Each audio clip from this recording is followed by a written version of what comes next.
Bismillahirrahmanirrahim. Assalamualaikum warahmatullahi wabarakatuh. Waalaikumsalam warahmatullahi wabarakatuh. Pada pagi hari ini kita akan bahas berkaitan dengan Al-An'am ayat yang 34, di mana di dalam ayat yang ke-34 Allah kemukakan A'udzu billahi minasyaitonir rajim walaqad kudzibat rusulun min qablika fasabaru ala ma kudzibu wa udzu, dan sesungguhnya telah didustakan rasul-rasul sebelummu, sebelum engkau, akan tetapi mereka sabar terhadap pendustaan dan gangguan dari mereka, hatta atahum nasruna, sampai datang pertolongan kami kepada mereka.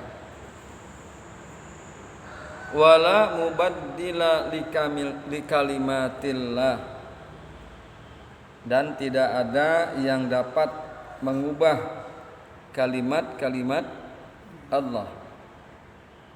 Walaqad ja'aka min naba'il mursalin, dan sesungguhnya demi telah datang kepadamu sebagian dari berita-berita rasul-rasul tersebut.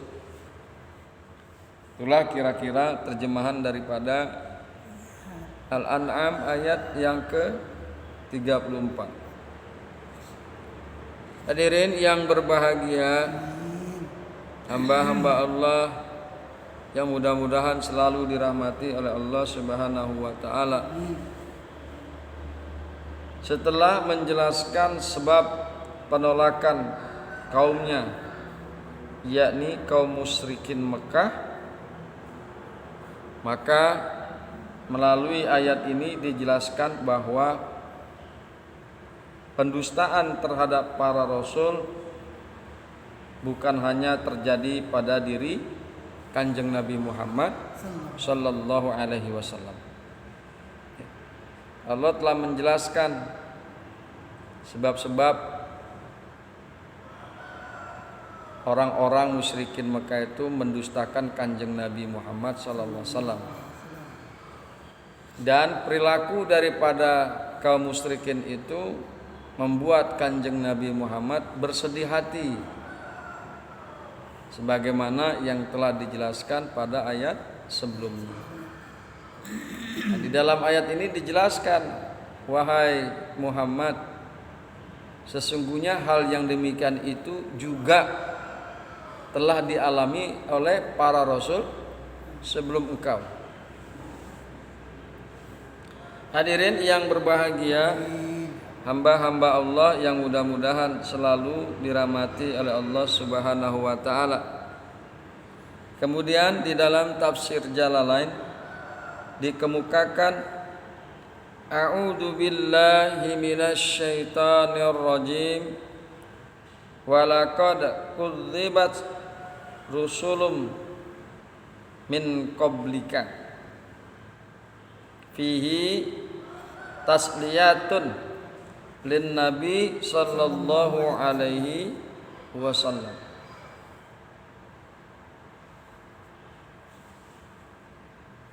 Hadirin yang berbahagia,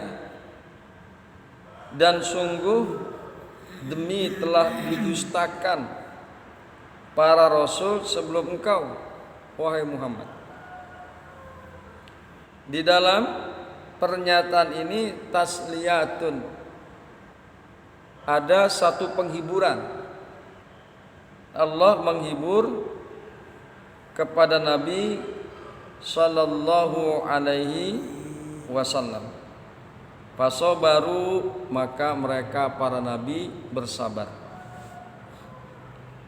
Walaqad kudzibat rusulun min qablika. Fasabaru, maka para rasul tersebut bersabar ala ma kudzibu, atas apa-apa yang mereka telah didustakan dan apa-apa gangguan-gangguan terhadap mereka. Mereka bersabar. Jadi para rasul itu sabar terhadap pendustaan kaumnya terhadap para rasul dan gangguan-gangguan yang ditimpakan kepada para rasul oleh para kaumnya. Di dalam penggalan ayat ini, di dalam ayat ini tasliyatun, ada satu penghiburan dari Allah Subhanahu wa taala lin Nabi sallallahu alaihi wasallam. Wahai Nabi, wahai Rasul, enggak usah engkau bersedih hati. Ya, seolah-olah Allah bicara seperti itu. Wahai Rasul, tidak usah engkau bersedih hati, karena sesungguhnya bukan hanya engkau saja, para rasul sebelum engkau juga telah didustakan oleh kaumnya dan telah diganggu oleh kaumnya. Mereka enggan beriman kepada para rasul. Oleh karena itu, wahai Nabi sallallahu alaihi wasallam, tidaklah perlu engkau bersedih hati.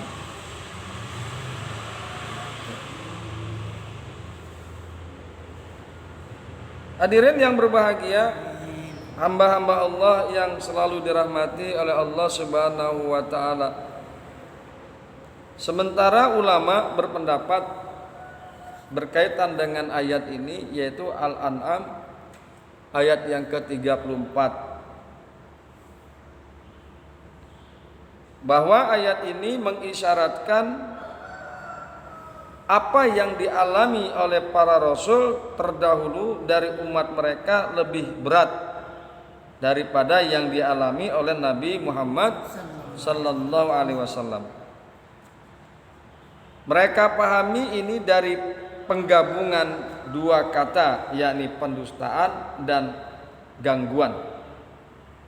Ketika ayat ini berbicara tentang para rasul, sedang ketika berbicara tentang Nabi Muhammad sallallahu alaihi wasallam yang disebut hanya satu kata, yaitu pendustaan. Kita lihat di Al-An'am ayat 33. Jadi ada ulama yang berpendapat seperti itu. Pendapat ini tidak sepenuhnya benar, karena Rasul sallallahu alaihi wasallam pun mengalami gangguan dari umatnya. Kita bisa lihat di dalam sejarah. Salah satunya yang dilakukan sangat keji adalah Abu Jahal. Ketika beliau Kanjeng Nabi Muhammad sallallahu alaihi wasallam salat dan bersujud, Kanjeng Nabi Muhammad kepalanya dilempari dengan kotoran. Ummu Jamil, istri daripada Abu Lahab, seorang perempuan yang suka memfitnah Kanjeng Nabi, kesana kemari menyebarkan fitnah, juga mengganggu Kanjeng Nabi Muhammad sallallahu alaihi wasallam. Salah satunya Ummu Jamil meletakkan duri-duri di jalan yang biasa dilalui oleh Kanjeng Nabi Muhammad sallallahu alaihi wasallam.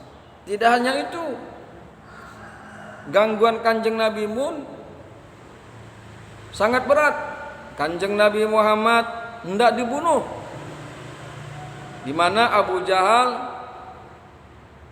yang biasa orang menyebut orang-orang sebelum Kanjeng Nabi Abul Ahkam,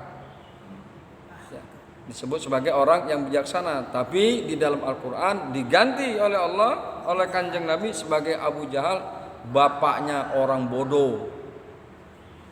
Di Darun Nadwa, Abu Jahal memimpin, memberikan satu opsi bahwasanya di seluruh pemuda-pemuda yang gagah perkasa dari kabilah-kabilah, suku-suku di sekitar Arab, di sekitar Mekah dikumpulkan, kemudian membunuh Nabi. Akan tetapi Nabi diselamatkan oleh Allah Subhanahu wa ta'ala. Oleh karena itu pendapat ulama yang sebelumnya tadi tidak tepat. Karena pun gangguan-gangguan terhadap Nabi Muhammad pun sangat berat. Sampai akhirnya Kanjeng Nabi Muhammad diperintahkan oleh Allah untuk hijrah minal Makkah ila Madinah, dari Mekah ke Madinah, dalam rangka menyelamatkan sahabat-sahabat Kanjeng Nabi Muhammad sallallahu alaihi wasallam. Jadi sekali lagi bahwa Kanjeng Nabi Muhammad pun gangguannya sangat berat. Hadirin yang berbahagia, hamba-hamba Allah yang beriman, boleh jadi disebutnya kata gangguan pada ayat yang 34 ini dan tidak disebutnya pada ayat yang sebelumnya, ayat 33, untuk lebih mendorong Nabi Muhammad sallallahu alaihi wasallam meneladani para rasul itu dalam kesabaran dan ketabahan mereka. Jadi ada juga ulama akhirnya yang berpendapat seperti itu, agar Kanjeng Nabi Muhammad meneladani sifat-sifat para rasul, para nabi yang sebelumnya, yaitu sifat kesabaran dan ketabahan dalam rangka menghadapi gangguan-gangguan kaumnya.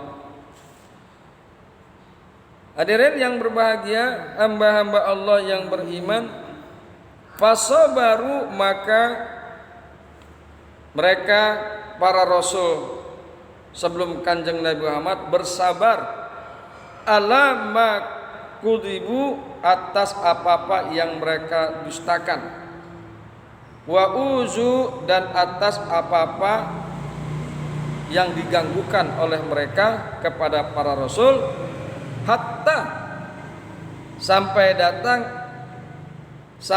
atahum nasruna, sampai datang pertolongan kami kepada para nabi dan para rasul, bi ahliki kaumihim, dengan cara Allah membinasakan kaum mereka, seperti kaum Ad, kaum Sodom, ya, dibinasakan oleh Allah.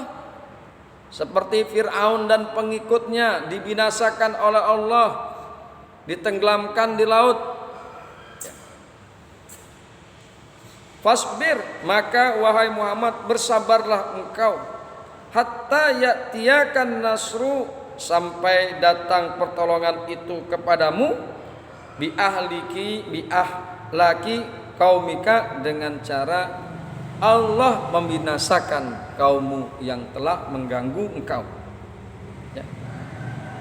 Hadirin yang berbahagia, hamba-hamba Allah yang mudah-mudahan selalu dirahmati oleh Allah Subhanahu wa ta'ala.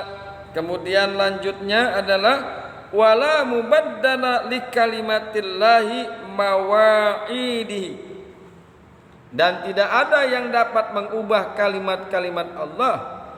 Menurut tafsir Jalalain, tidak ada yang bisa mengubah bagi janji-janjine Allah.